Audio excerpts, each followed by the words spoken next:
नीले पहाड़ों के किनारे बसा एक छोटा सा गाँव चांदपुर हमेशा से अपनी रहस्यमयी कहानियों के लिए मशहूर रहा है। गाँव के बुजुर्गों का कहना था कि इस जगह के घने जंगलों में कभी परियां रहती थीं, जो आधी रात को जिन्नात के गीत गाया करती थीं।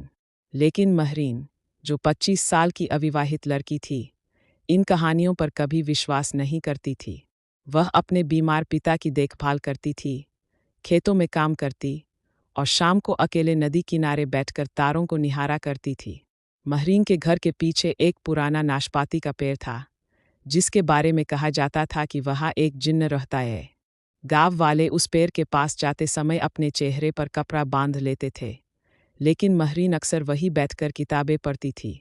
एक दिन जब वह पेड़ के नीचे से सूखे पत्ते हटा रही थी, उसे ज़मीन में एक पुराना तांबे का डिब्बा दिखाई दिया।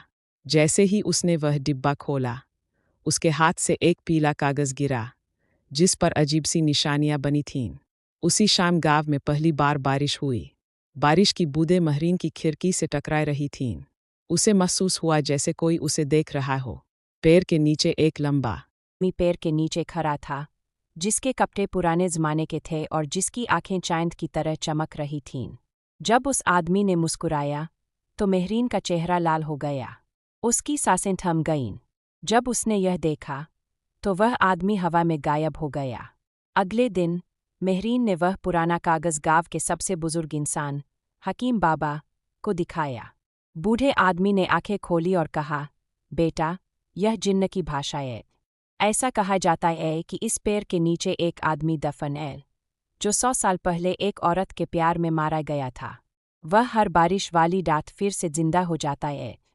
हकीम बाबा ने उसे बताया कि गाँव से दूर एक पुराना ममनुआ कब्रिस्तान है, जहाँ पुराने शासकों को दफनाया गया था। कहा जाता है कि वहाँ रात में अजीब सी रोशनी दिखाई देती है। महरीन शाम तक इंतज़ार करती रही, फिर चांदनी रात में अकेले ही कब्रिस्तान की ओर चल दी। जब वह टूटी हुई दीवार पार कर अंदर गई, तो उसने एक कब्र पर ताज़ा फूल रखे हुए देखे। जैसे ही वह करीब गई, उस पर लिखा था, शहजादे एयाज को मोहब्बत में मार दिया गया। अचानक उसने पीछे से पत्तों की सरसराहट की आवाज़ सुनी। जब वह मुड़ी, तो वही रहस्यमयी आदमी वहाँ खड़ा था।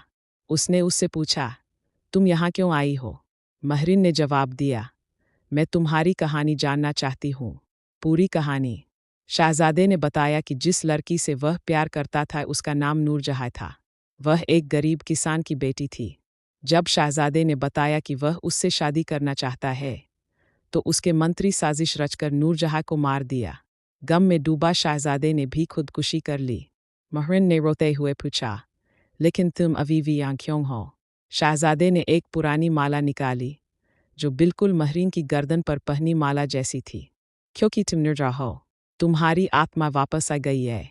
जब महरीन गाँव वापस गई और नूरजहाँ के बारे में पूछा, तो एक बूढ़े आदमी ने बताया कि 100 साल पहले सचमुच यहाँ एक लड़की इसी नाम से रहती थी, जो रहस्यमय तरीके से मर गई थी। उसकी कब्र भी एक मना किया हुआ कब्रिस्तान में थी। महरीन ने नूरजहाँ की कब्र खोजनी शुरू की। जब उसने कब्र को छुआ, तो अचानक पुराने महलों की यादें और शहजादे के साथ बिताए हुए पल उसके मन में उभरने लगे। क्या यह संभव था कि वह सच में नूरजहाँ की आत्मा हो?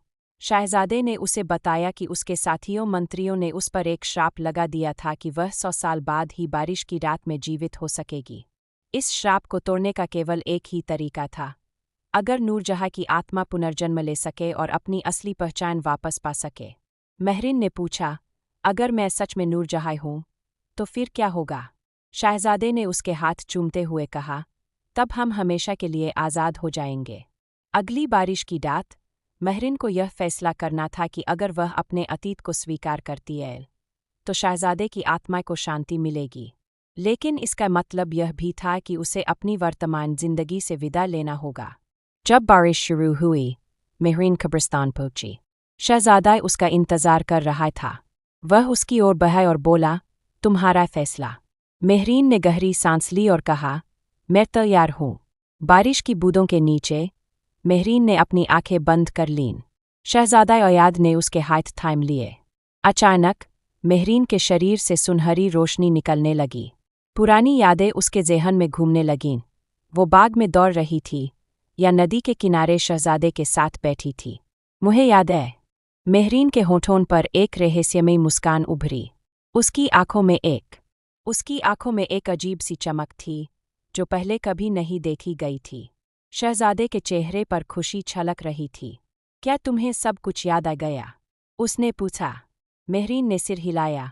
हाँ नूरजहां, लेकिन मैं मेहरीन हूँ। सुबह होते ही गांव के लोगों ने मेहरीन को कब्रिस्तान से लौटते देखा।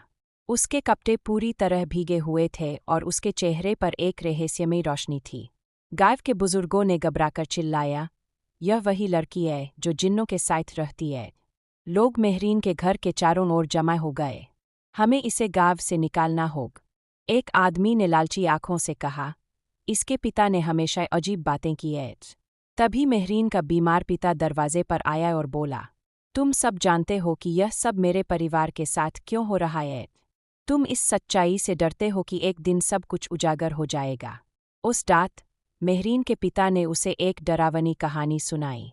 ये वही लोग हैं, उसने कांपती आवाज में कहा, जिन्होंने शहजादे और नूरजहां की हत्या की थी। वे डरते थे कि अगर शहजादा एक आम लड़की से शादी कर लेता तो उनकी सत्ता और ताकत छिन जाती। फिर उसने एक पुराना खत न। तुम नूरजहां की औलाद हो, उसकी यादें तुम्हारी रूह में जिंदा है। मेहरीन का दिल तेजी से धड़कने लगा। तो क्या मैं? हाय बेटा, सिर्फ तुम ही इस अभिशाप को तोड़ सकती हो। अगली रात गांव वालों ने फैसला किया कि वे मेहरीन के घर को आग लगा देंगे।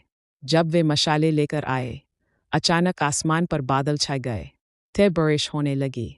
शहजादा अयाज हवा में प्रकट हुआ। उसकी आंखों में गुस्सा था।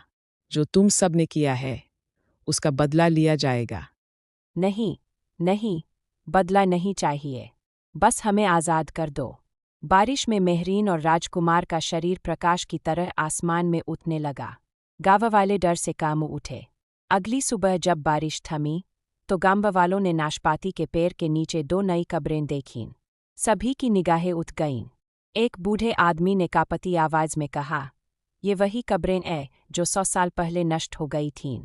कुछ नौजवानों ने उन कब्रों को खोदने की ठानी, लेकिन जैसे ही उन्होंने पहली बार फावड़ा जमीन में मारा, जमीन से एक अजीब सी लाल रोशनी निकलने लगी। फिर अचानक एक जोरदार धमाका हुआ, जिसमें समय का कोई उल्लेख नहीं है, और सभी लोग बेहोश हो गए। जब उन्हें होश आया तो उन्होंने देखा कि कब्रिस्तान का दृश्य पूरी तरह बदल चुका था। हर ओर पुराने जमाने के फूल खिले हुए थे। हवा में एक सुगंध फैली हुई थी। दूर कहीं से एक मधुर गीत सुनाई दे रहा था। गांव वाले यह देखकर हैरान रह गए कि उन्होंने ऐसा दृश्य देखा जिससे उनकी सांसें थम सी गईं। एक हरे भरे मैदान में राजकुमार अयात और मेहरीन, अब नूरजहां, खुशी घूम रहे थे। उनके चारों ओर वे लोग थे जो बहुत समय पहले मर चुके थे। गांव वालों ने पहचाना कि ये वही लोग हैं जिन्हें उनके पूर्वजों ने मार डाला था। नूरजहां ने मुड़कर गांव वालों की ओर देखा। उसकी आंखों में न कोई गुस्सा था, न नफरत, बस एक गहरी शांति थी। लोग समझ गए कि राजकुमार और राजकुमारी कभी गए ही नहीं थे। वे यहीं ऐश, हर बूंद में, हर हवा के झोंके में, और उस नाशपाती के पेड़ के हर पत्ते में। उस दिन के बाद चांदपुर बदल गया। लोग और ज्यादा हो गए, रिश्ते और भी प्यारे हो गए, और नाशपाती का पेड़ गांव की जान बन गया। आज भी जब कोई उस पेड़ के नीचे बैठता है तो उसे ऐसा महसूस होता है जैसे कोई अदृश्य हाथ उसके कंधे पर रचकर कह रहा हो, डर मत, मोहब्बत कभी नहीं मरती। वह बस नजरों से ओझल हो जाती है, लेकिन दिल में हमेशा जिंदा रहती है।